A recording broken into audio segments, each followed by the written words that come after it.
कि मंदिर में ये जितने पुजारी और साधु फर्जी बैठे हुए हैं इसमें 90% अपराधी प्रवृत्ति के लोग हैं। जो कथावाचक है देवकीनंदन ठाकुर जी, वो कह रहे हैं कि जिन्होंने धर्म परिवर्तन किया है ना, ये सारे नरक में जाएंगे। वो नरक का भागी तो वही बनेगा। उसको तो जितने लोग धर्म परिवर्तन किए हैं ऐसे कथावाचक को उतार करके फेंक दें, इसका बहिष्कार करें।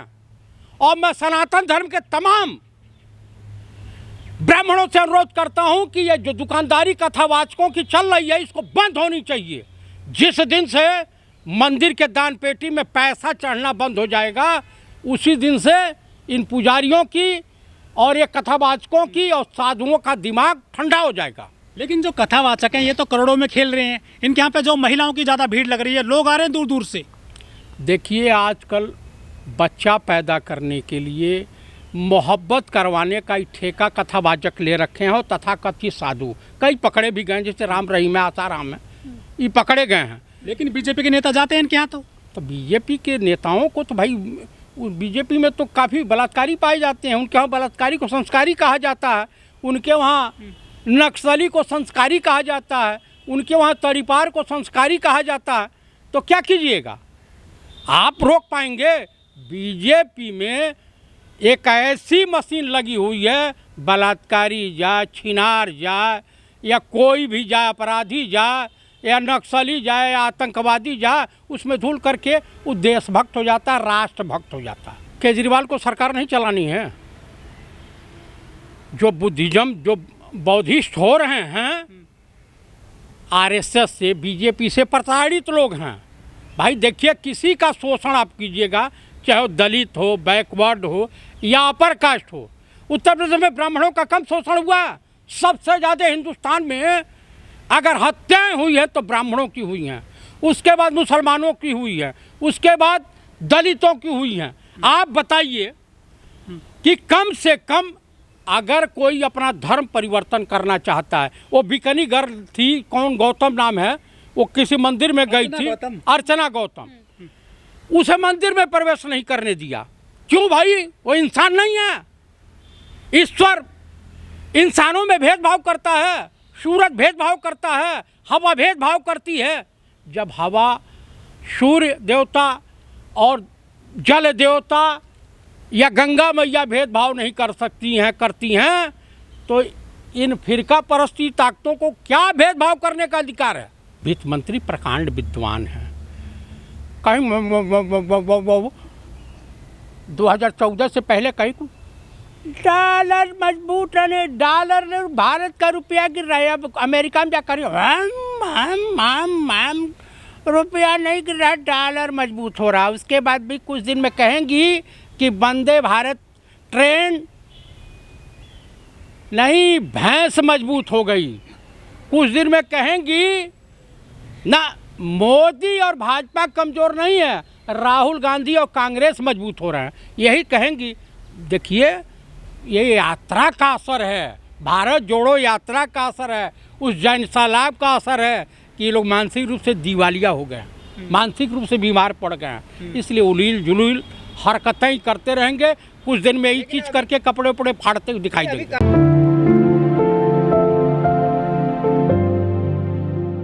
देखिए, वो हनुमान जी के भक्त हैं, उनको बाबा साहब से, गांधी जी से, सुभाष चंद्र बोस से और देश से कुछ लेना देना नहीं है।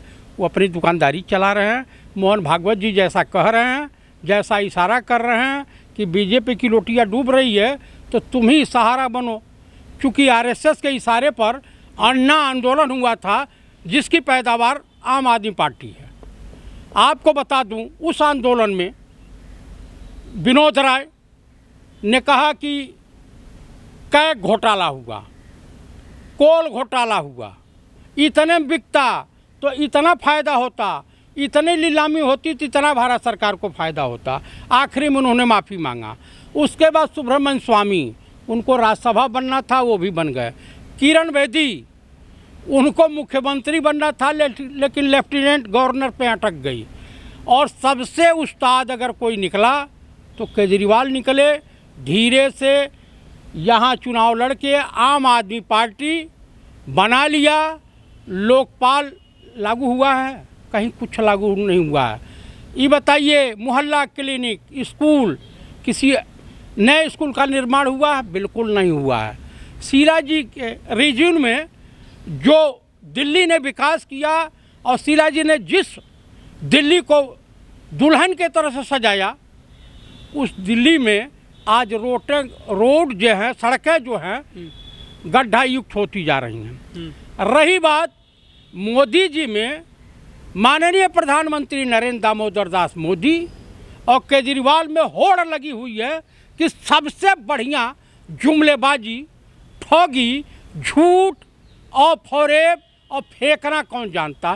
कंपटीशन दोनों लोगों का चल रहा है। रहा गुजरात का मामला, तो गुजरात में कहीं सभा में आजकल उस पर ट्रेंड कर रहा है। मोदी जी का भाषण हो रहा था, उन्होंने कहा कि तोड़ो और राज करो, ये हमारी परंपरा है, और जोड़ो और विकास करो, ये कांग्रेस की परंपरा है।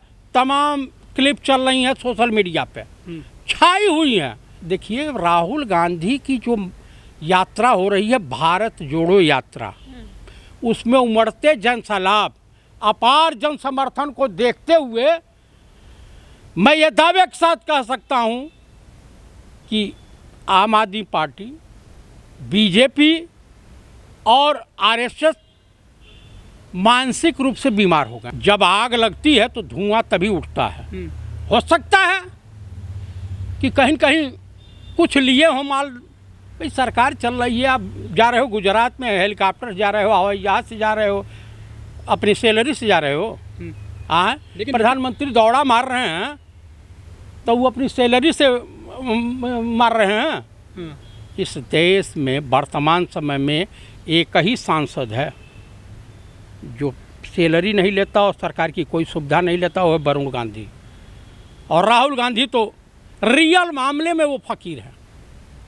रियल जो सच्चाई है, वो बेहद ईमानदार और नेक दिल इंसान है, पढ़ा लिखा इंसान। लेकिन गुजरात नहीं जा रहे हैं, वो चुनाव आ रहे हैं वहाँ पर। भाई, उनका लक्ष्य है कि कन्याकुमारी से कश्मीर तक भारत में जो कटुता फैली है, जो असहिष्णुता फैली है, जो नफरत की खेती हो रही है, इसको समाप्त करने का। भाई साहब, बीजेपी वाले क्या कहेंगे, प्रधानमंत्री के तमाम भाषण उठा के देख लीजिए।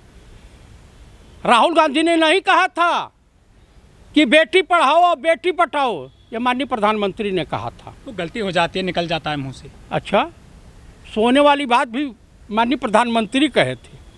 आलू ड्रोन से ला रहे हैं, प्रधानमंत्री ही कहे थे, ये राहुल गांधी नहीं कहे थे। उनकी दादी भी इस देश की प्रधानमंत्री रहे, उनके पिताजी भी इस देश के प्रधानमंत्री रहे, उनके चाचा भी मेंबर ऑफ पार्लियामेंट रहे हैं, उनकी चाची भी मिनिस्टर रही हैं, मेंबर ऑफ पार्लियामेंट, उनके चचेरात भाई भी मेंबर ऑफ पार्लियामेंट में, उनकी माता जी भी मेंबर ऑफ पार्लियामेंट है, वो भी मेंबर ऑफ पार्लियामेंट हैं।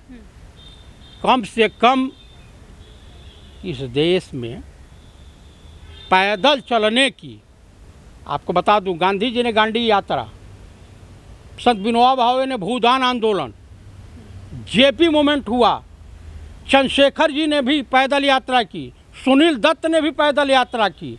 अब राहुल गांधी भी कर रहे हैं, तो किस लिए कर रहे हैं? इस देश के लिए कर रहे हैं, आकि एमपी बनने के लिए कर रहे हैं? अगर गद्दी पाने की चाहत होती तो गुजरात इलेक्शन में नहीं जाते, हिमाचल इलेक्शन में नहीं जाते।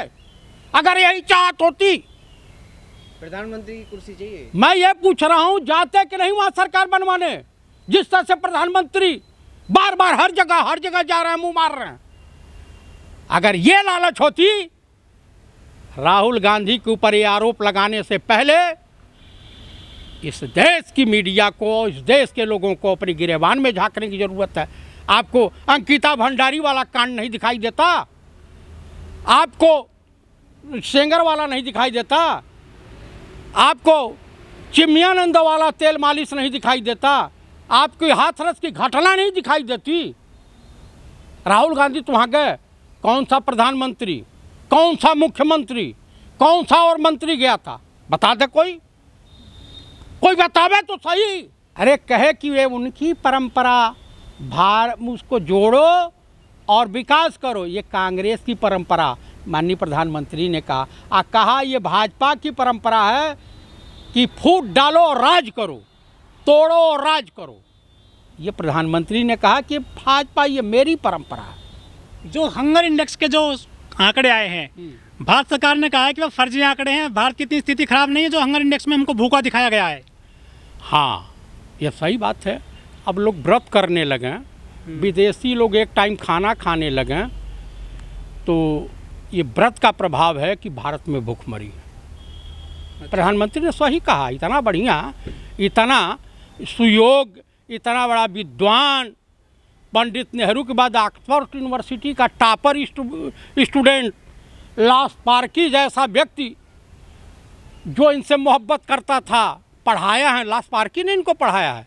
ये बांग्लादेश की लड़ाई में भी गए थे, ढाका गए थे, इन्हीं के सामने नियाजी समर्पण किया था। 90,000 सैनिक इन्हीं के सामने समर्पण किए थे। इतना अच्छा कर दिया मोदी सरकार ने, हिंदी में डॉक्टर बनेंगे हिंदी की किताब पढ़ करके। तब तो सत्यानाश हो जाएगा। उनका लड़का कहाँ पढ़ता है? तनी एक बार शिवराज सिंह चौहान से पूछ लिए। उनका लड़का पढ़ता है अमेरिका, यहाँ भाषण दे रहे हैं, पिंगल पढ़ा रहे हैं देशवासियों को। आप बताइए, सेना में किसी नेता का लड़का गया है आज तक? इस देश में नेता का लड़का मजदूरी करता है? नहीं। आईपीएल में उनके बच्चे और बीसीसीआई में हाँ भाई, सही है। क्रिकेट के बारे में जानकारी है, बीसीसीआई के जनरल सेक्रेटरी हैं। वाह, गांगुली को निकाल दिया गया। लेकिन मोदी जी ने तो कहा था कि जो हम खेलों में जो है परिवारवाद को खत्म कर देंगे। हाँ, तो जैसा किसके लड़के हैं? अमित शाह के हैं। और अनुराग ठाकुर किसके लड़के हैं? प्रेम कुमार धूमल के। राजनाथ सिंह के भी लड़के विधायक हैं। ये जो सिंधे हैं मुख्यमंत्री, इनके भी लड़के हैं। तो कहाँ परिवारवाद? भाजपा में तो कम से कम 70-80 ठो परिवारवाद का प्रमाण मिल जाएगा। तो मोदी जी कैसे बोल देते हैं ऐसी बातों को फिर पब्लिकली? तो मोदी जी प्रकांड विद्वान हैं। भाषण कौन लिखता है इनका? अब उनका भाषण उन्हीं के टाइप का कोई व्यक्ति लिखता होगा। हाँ, जो उतना बड़ा विद्वान होगा, जिसको झूठ फौरे और ढोंगे रचना है। देखिए, जुर्म की डाली कभी फलती नहीं और नाव कागज़ की कभी चलती नहीं। इनकी दुकानदारी साफ होने वाली है। 2024 में जब इस देश की प्रधानमंत्री स्वर्गीय श्रीमती इंदिरा गांधी जेल जा सकती हैं, तो अमित शाह और नरेंद्र मोदी क्यों नहीं? जेल जाएंगे ये? पक्का। कौन पहुंचाएगा इन्हें जेल? पक्का। जो उस वक्त की सरकारें होंगी जिसके साथ इन्होंने डाह द्वेष किया, वही ये कमवा कर। जो जेल गए थे वो तो बाहर आ गए, बिल्किस बानो के सभी आरोपी। बिल्किस बानो के आरोपी संस्कारी है ना, भाजपा की दृष्टि में बलात्कारी संस्कारी माना जाता है।